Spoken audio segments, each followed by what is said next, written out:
2015 IIT Madras का एक छोटा सा हॉस्टल रूम। जब पूरी दुनिया गूगल पे डिपेंड करती थी आंसर्स के लिए, एक बंदा चुपचाप कुछ और ही प्रिपेयर कर रहा था। उसका नाम है Arvind Srinivas.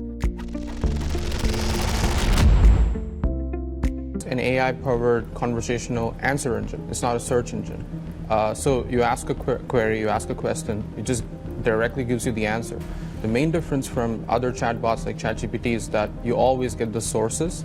So it only says what exists on the web already, and it clearly tells the user where every part of the answer, where is it coming from on the web. Chennai की एक middle class family में पैदा हुआ अरविंद, ना parties का शौक ना college fame का चक्कर। जब बाकी लोग कैंपस लाइफ एंजॉय कर रहे थे, वो एक ही सवाल में ऑब्सेस था, क्या मशीन सच में इंसानों जैसी सोच सकती हैं? आईआईटी मद्रास में ही उसने एक मशीन लर्निंग कंपटीशन में पार्टिसिपेट किया, बिना किसी स्पेशल प्रिपरेशन के, और जीत गया। वो मोमेंट सिर्फ कॉन्फिडेंस बूस्ट नहीं था, उसने उसकी पूरी लाइफ की डायरेक्शन बदल दी। 2017 में वो चला गया university of California Berkeley PhD करने, और वहां उसने काम किया दुनिया के सबसे बड़े एआई नेम्स के साथ, ओपन एआई, गूगल ब्रेन और डीप माइंड। यही वो जगह थी जहां उसने वो चीज देखी जो बाकी सब ने मिस कर दी। 2022 में चैट जीपीटी आया और इंटरनेट ब्लास्ट हो गया। डायरेक्ट आंसर्स मिलते थे, लेकिन सोर्सेज नहीं, ट्रस्ट करना मुश्किल था।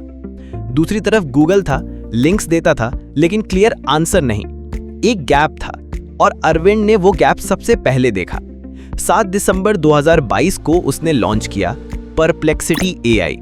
ये कोई ऑर्डिनरी एआई टूल नहीं था, ये था एक आंसर इंजन जो देता है real time information, clear answers और सबसे इंपॉर्टेंट वेरीफाइड सोर्सेस। और यहां है सबसे स्मार्ट मूव, उसने सब कुछ स्क्रैच से बिल्ड नहीं किया, बल्कि उसने कंबाइन किया पावरफुल मॉडल्स को जीपीटी, जेमिनाई, लामा एपीआईज के थ्रू।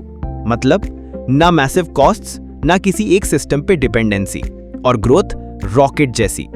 सिर्फ 3000 क्वेरीज पर डे से शुरू हुआ ये प्लेटफॉर्म कुछ ही महीनों में मिलियंस तक पहुंच गया। जेफ बेजोस और एनवीडिया जैसों ने इन्वेस्ट किया, और 2025 तक परप्लेक्सिटी की वैल्यूएशन क्रॉस कर गई $20 बिलियन। अब सबसे बड़ा सवाल यही है कि अगर ये आइडिया इतना पावरफुल था, तो गूगल या ओपन एआई ने पहले क्यों नहीं किया? आंसर सिंपल है, गूगल एड्स पे जीतता है। डायरेक्ट आंसर्स दोगे तो क्लिक्स कम होंगे, रेवेन्यू कम होगा। ओपन एआई एपीआईज पे फोकस करता है, अपने ही यूजर से कंपीट करना उनके लिए भी नहीं बनता। और यही है परप्लेक्सिटी की असली जीत। अरविंद का मानना है फ्यूचर सर्च इंजन्स का नहीं, आंसर इंजन्स का है, जहां लोग सिर्फ ढूंढते नहीं, समझते हैं। एक छोटे से हॉस्टल रूम से $1 ट्रिलियन जायंट्स को चैलेंज करने तक। ये सिर्फ एक स्टार्टअप की कहानी नहीं है, ये है इंटरनेट के काम करने के तरीके का बदलना।